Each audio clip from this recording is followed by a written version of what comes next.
Bonjour, je m'appelle Manuelle Gautran, je suis architecte.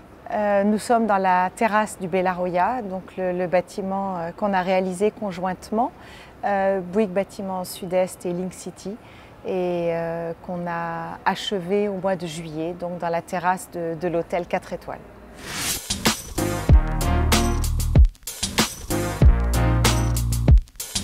Pour moi, la mixité programmatique est devenue fondamentale aujourd'hui dans une ville, d'autant plus que les villes se densifient et je pense qu'il est important de raisonner par grands quartiers urbains. Une ville doit devenir polycentrique, c'est-à-dire ne pas raisonner uniquement autour d'un seul centre. Cet aspect polycentrique, il doit s'installer sous la forme de quartiers qui, chacun d'entre eux, doit être vivant, donc multiprogramme. Ça permet de raccourcir les distances et finalement d'envisager une métropole comme une multitude de quartiers, chacun d'entre eux ayant son propre caractère, sa propre densité, diversité et mixité programmatique. Donc cette mixité, elle s'envisage d'abord à l'échelle d'une métropole. Chaque quartier doit avoir un juste équilibre de plein de programmes différents. Mais cette mixité, elle se joue aussi, à mon avis, de plus en plus au sein même des projets que l'on construit. Et j'attache une attention particulière à faire en sorte, quand c'est possible, que les projets que je conçois puissent avoir différents programmes en leur sein.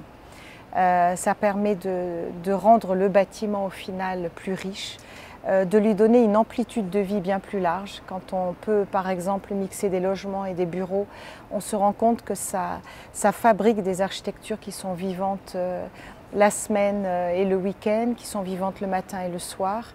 Ça permet finalement de rendre ces bâtiments beaucoup plus attirants, de jamais donner l'impression qu'ils sont désertés.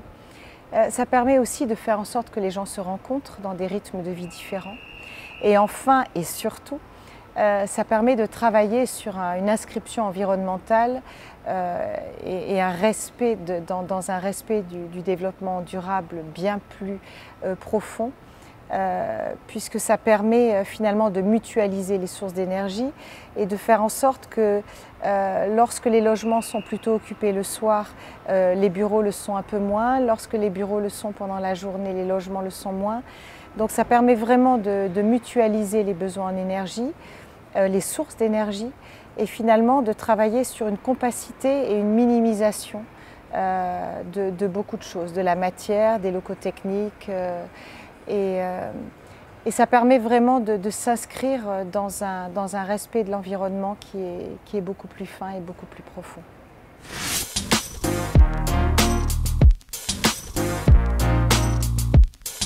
Je pense qu'effectivement la mixité, elle aide à minimiser l'étalement urbain. Ça n'est pas la seule, on va dire, solution pour lutter contre l'étalement urbain. Je pense que pour lutter contre cet étalement, il faut accepter une certaine forme de densité. Mais la densité ne peut être vraiment acceptée par le citoyen que effectivement lorsqu'elle s'accompagne d'une mixité, mais aussi quand elle est dans une logique donnant-donnant. La densité, elle est acceptée lorsque, par exemple, on sait en compensation donner un certain nombre d'espaces publics, publics ou privés d'ailleurs. On peut travailler sur un véritable espace public en compensation d'une densité qu'on impose quelque part. Mais on peut aussi offrir, comme on le fait ici finalement dans le Bellaroya, un espace qui en réalité est privé, mais qui est accessible aux habitants de Montpellier. L'objectif de cette terrasse, programmatiquement parlant, au départ, c'était la salle petit déjeuner de l'hôtel. D'abord, on a voulu offrir à l'hôtel des conditions de vie qui soient exceptionnelles, profiter de ce cadre montpelliérain, de ce soleil, de cette localisation sans vis-à-vis face à la gare. Donc on a voulu créer une magnifique terrasse. Et puis, au fil des études, on s'est aperçu que finalement, on imposait justement une densité aux Montpelliérains et que ça serait bien de faire en sorte que cette terrasse leur soit ouverte. Donc oui, c'est la salle petit déjeuner de l'hôtel, mais on aimerait aussi que ce soit un bar, et c'est un bar le soir pour les Montpelliérains. C'est un lieu, je pense, qui va être très prisé. Et c'est vraiment une logique donnant-donnant, parce que pour l'hôtel, Ça lui donne une qualité d'usage qui est exceptionnelle. On a une terrasse de 180 mètres carrés, plein sud, sous un plafond constitué par cette architecture qui est à 15 mètres de haut. Donc il y a une sculpture en creux exceptionnelle qui constitue une magnifique mise en scène à cette terrasse. Donc l'hôtel finalement en tire un énorme profit, mais les habitants aussi parce qu'ils savent que c'est un lieu où ils peuvent aller, prendre un verre. D'ailleurs je parle d'un bar le soir, mais tout au long de la journée on peut venir ici, prendre un petit lunch, prendre un verre, prendre un café et le soir jusque tard profiter de cette terrasse finalement qui est comme un rooftop sur la ville. Donc c'est le privé finalement qui met à disposition ce lieu pour les habitants de la ville et jusqu'au bout c'est une logique donnant parce que cette attractivité au-delà des limites de l'hôtel, jusque partout dans Montpellier, fera que ça rendra cette terrasse vraiment prisée. Et l'effet boule de neige, c'est qu'on espère qu'elle sera tout le temps occupée, à la fois par les habitants de l'hôtel et par les Montpelliérains. Ce que je pourrais rajouter, c'est important de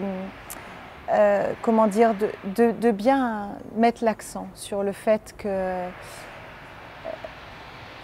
l'étalement urbain, il n'est pas possible aujourd'hui. Je pense que les villes européennes, elles ont déjà la chance d'offrir une densité acceptable qui est rentrée dans les mœurs, qui fait partie de nos mémoires d'Européens. On a l'habitude de vivre dans des villes historiques, en tout cas déjà relativement denses, relativement minérales aussi. La densité pour l'habitant européen, c'est une forme d'humanité. On a vraiment l'impression d'habiter dans une ville qui vous offre justement à proximité de là où vous êtes toutes les formes d'activité dont vous avez besoin. Donc il y a une habitude de l'Européen à vivre dans une certaine densité comparativement par exemple aux Américains. Alors évidemment la densification dont on a besoin, elle peut avoir le tort de s'étaler. Il faut au contraire apprendre aujourd'hui à créer un urbanisme et une architecture qui fassent accepter cette densité tout autant qu'elle le faisait il y a 2 ou 3 siècles. Et pour la faire accepter, c'est effectivement cette mixité pour ressentir de la proximité. Mais c'est aussi ce donnant-donnant qui est fondamental. Il faut que nos architectures soient généreuses et qu'elles intègrent soit des espaces publics, soit des espaces privés qu'elles puissent mettre à disposition à un public élargi au-delà des usagers même de l'immeuble. Et je reconnais que c'est ce que je cherche à faire dans beaucoup de mes projets pour que l'habitant d'une ville se sente chez lui. Et ici c'est le cas, il se sent chez lui sur cette terrasse même s'il ne va pas dans les 2 hôtels qu'on a construits.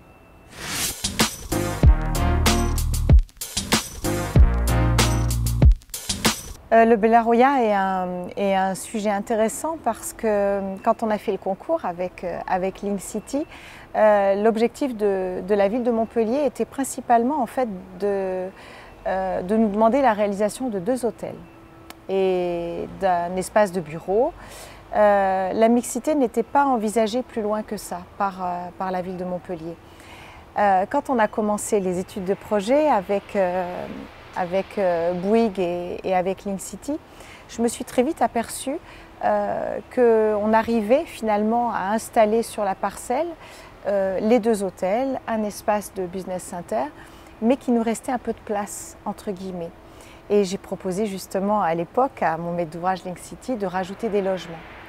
Je l'ai fait parce que je trouvais qu'un bâtiment uniquement dédié à de l'hôtellerie, c'est finalement un bâtiment qui n'est pas assez habité par les Montpelliérains, mais plutôt uniquement par des gens qui passent. Et je trouvais que le fait de pouvoir rajouter des logements, c'était un élément super important pour faire en sorte que les usagers de l'hôtel aient l'impression de vivre dans un bâtiment encore plus montpelliérain, où il y a des habitants également. Et puis je voulais aussi, parce que c'est un site exceptionnel à 2 pas de la gare, l'offrir à des Montpelliérains et pas uniquement à un programme hôtelier. Donc je me souviens que les équipes de Link City ont très vite été d'accord, ça permettait de renforcer cette mixité. Et donc c'est pour ça qu'il y a cette dizaine de logements sur le toit qui ont une localisation exceptionnelle, qui permettent finalement d'ancrer le projet dans une vie montpelliéraine, de donner oui, plus d'humanité à un bâtiment qui n'est finalement pas destiné à être qu'un lieu de passage. Donc je tenais à ce programme de logement. Voilà, et donc la mixité s'exprime ici par une superposition de programmes qui a quand même été complexe à gérer, qu'on a essayé d'optimiser au fil des études. Donc on a un premier plateau à rez-de-chaussée avec toutes les entrées, avec une grande brasserie, ce premier étage avec la grande terrasse, qui comporte également des parties communes pour l'hôtel, la salle petit déjeuner, un espace de spa et de fitness, des salles de réunion. Et puis au-dessus, les 2 hôtels sur 5 étages et encore au-dessus, sur les 4 derniers niveaux, dans ce millefeuille vraiment programmatique, les appartements.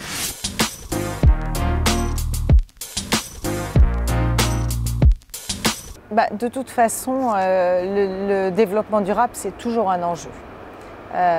Sur chaque projet, je pense qu'aujourd'hui, encore plus qu'hier, c'est un enjeu dont il faut qu'on s'empare dès le début et qui doit imprimer une forme de conception de notre architecture très en profondeur. Et quelque part, par contre, ce qui était facile dans le projet, c'est que la forte densité et la mixité programmatique, comme je le disais au début, elle a immédiatement aidé au développement durable parce qu'elle a généré une certaine compacité, donc moins de surface de façade et une meilleure, on va dire, minimisation des besoins en énergie. Mais ça a aussi aidé au foisonnement et à la mutualisation dont je parlais tout à l'heure. C'est-à-dire quand les logements sont occupés, à la limite l'hôtel aussi ne l'est moins, parce que les gens ne passent pas leur journée dans leur hôtel, alors que les habitants des logements passent plus de temps. Donc ça a permis de vraiment mutualiser au niveau des énergies et de minimiser les surfaces de locaux techniques, les chaudières, les équipements techniques et puis les besoins. Donc la compacité nous a donné de l'inertie et le fait que les gens utilisent de l'énergie à différents moments de la journée qui ne sont pas les mêmes, qui sont complémentaires, ça a aidé à minimiser les équipements techniques. Mais après, ça reste toujours un challenge quand même.